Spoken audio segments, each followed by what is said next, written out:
Welcome sa Dries TV. Kung interesado ka sa ganitong news, huwag kalimutang isubscribe ang ating YouTube channel. Maraming salamat! Welcome back again sa ating YouTube channel mga kakimpaw, and sa update natin ito, ang pag-uusapan natin ay tungkol sa mga importanteng kaganapan kina Kim and syempre kay Paula Avellino.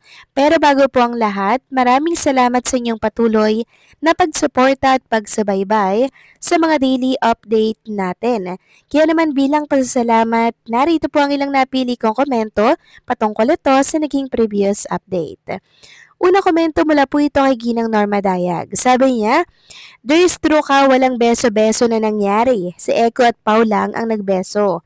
Dalawa. Sanay di yun pag-wave ni Jay kay Paulo ay dapat na yon ay way para muli silang magkabalikan ni Paulo. Sanay di ito yung move ni Jay para magbalik si Pau sa kanya. Mahiya ka naman, Jay." Maraming salamat sa komento, Ginang Norma Dayag. Wala naman po tayong nakitang video, di ba, na nagbeso-beso si Paula Avellino and si Janine, hindi po ba? Kundi ang nakita nating video ay si Eko and si Paulo, nag-hug sila, di ba? And nag-wave lamang si Janine at tumawa si Paula Avellino. And alam nyo mga kakimpaw, may tiwala po ako kay Paula Avellino mga kakimpaw. Kaya kahit ano po ang gawin nitong si Jay, hindi po niya makukuha si Paulo. Kasi si Paulo, alam niyo naman na committed na yan kay Chinita Princess, di ba? Mas gusto niya yung babae mga kakimpaw na talaga namang andun yung pag-aalaga, yung pagmamahal, bubbly, masiyang kasama mga kakimpaw, yun si Chinita Princess. And very rare lang ng babaeng ganito mga kakimpaw. Kaya nga nang mapapunta to kay Paula Avellino, parang ayaw nang lumayo ng isang Paulo. Yun para bang mawala lang sa paningin si Chinita Princess, lagi niyang hinahanap-hanap. Kaya kahit anong fake news po ang ipakalat nila na nagbeso daw si Jay at Paulo, naku, wag po kayo maniniwala, walang video, walang proof mga kakimpaw. Hearsays lamang yan at wala silang pruweba. So sabi pa ni Gilang Norma Dayag, sana ito ang dahilan Dries TV cause kung maloloko na naman siya for the third time, well, only God knows what is good for all the people who is fooling Kimi. We love her so much to the extent na pinagpipray ko yung kaligtasan niya at malagpasan niya lahat ng problema niya. God bless Kim Pao now and forever." So maraming salamat sa komento, Ginang Norma Dayag. So, tama po kayo dyan mga kakimpaw, no? Hindi natin syempre matatanggap na lokohin ulit si Chinita Princess. And syempre, hindi naman po susugal muli si Kim Chu kung nakikita niyang red flag ang isang lalaki, di ba? Nakikita natin kay Chinita Princess, talagang panatag siya kay Paolo Avellino. Si Paolo po kasi nagbibigay din niya ng kalakasan sa kanya. 'Di ba? Comfort, mga kakimpaw, and syempre, yung mga payo. 'Di ba? Kaya nakikita natin kay Kim Chu, very blooming siya everyday sa It's Showtime. And also, mga kakimpaw, parang nababawasan yung stress niya, yung pag-iisip niya sa nangyari nga po sa kanyang pera na nawala. Yun ay dahil nasa likuran niya nakaagapay si Paula Avellino. So, tingin nyo, mga kakimpaw, sasama ba yung si Chinita Princess kay Paula Avellino kung red flag ito? So, una palang iiwasan niya na po yan, mga kakimpaw, kasi ayaw niyang lumalim. 'Di ba yung samahan nila ni Paulo?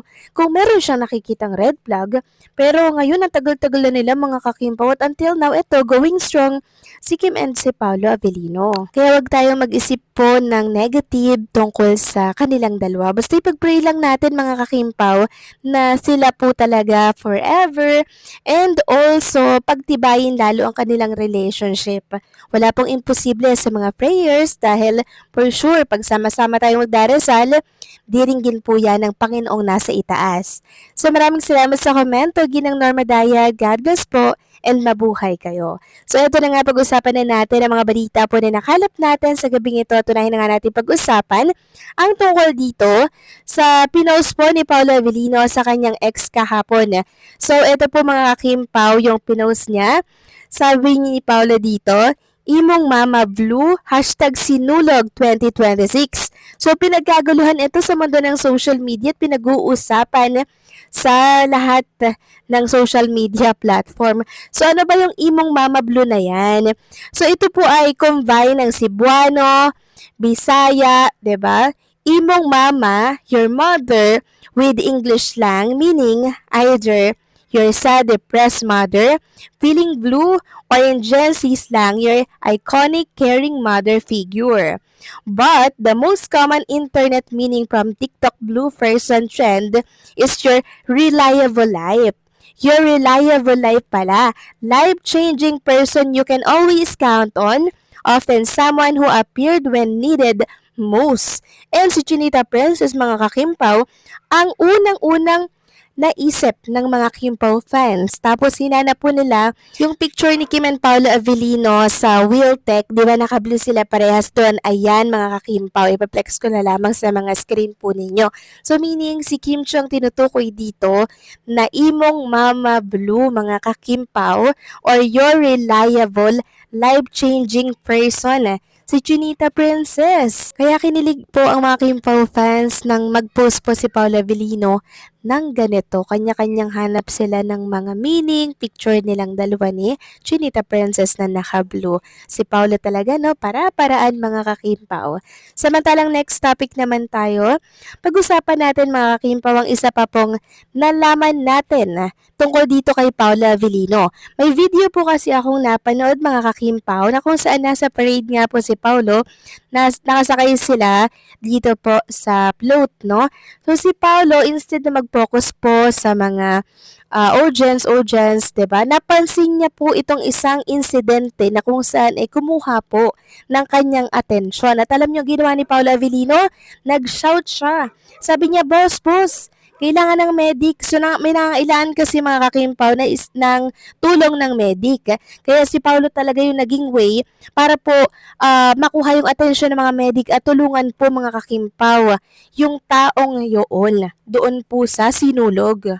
Doon po mas hinangaan talaga si Paolo Avellino mga kakimpaw dahil sobrang kind niya. Sa dami po ng tao, nakita niya talaga na merong nangangailangan po ng medic. Talagang nagsisigaw siya doon mga kakimpaw at nung hindi siya marinig, kinuha niya yung mic para marinig at makuha po yung atensyon. At dahil dyan mga kakimpaw, bumaha po ng sobrang gagandang komento kay Paolo Avellino. Sabi nga ng ilang Kimpaw fans, alam mo, same sila ni Kim Chiu talaga. Kaya magkasundo talaga sila sa lahat ng bagay. Biruin mo, nakita niya pa yung na merong need help para pumunta agad ang medic. Paolo, nakaka-proud na maging isang Kimpaw fan talaga. Sabi pa ng isa, kaya naman madaming nagmamahal sa Kimpaw dahil sa kabaitan sa ibang tao.